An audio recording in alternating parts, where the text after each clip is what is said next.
Naka-solar powered ba ang bahay mo at mayroon kang sirang electric fan? Kung oo, huwag mo itapon yan. May pakinabang pa yan. Sa video na ito ay ituturo ko kung paano i-restore at muling magamit ang electric fan at patakbuhin ng 12 volts supply gamit ang solar energy at 12 volts motor. Solar Gadgets Teardown and Review. Simple lang ang pag-restore para magamit muli. Kailangan mo lamang ng model na RS775 motor fan at wires.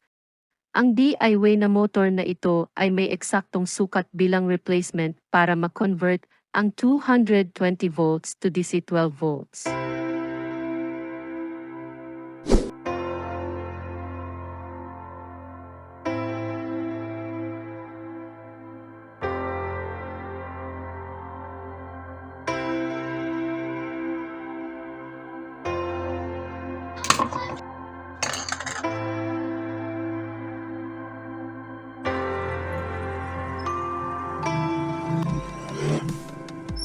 Ikaw, ano sa tingin mo?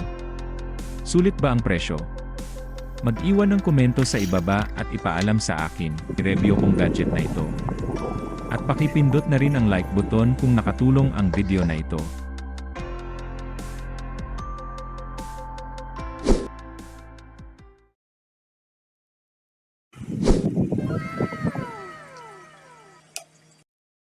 At ako nga si No Inside Gadget, makukuha mo ang impormasyon, kaalaman, bago mo planong bumili ng electronics gadgets. Ang video na ito ay magbibigay sa iyo ng ideas. Huwag kalimutan mag-subscribe para sa mga bagong kaalaman tech review.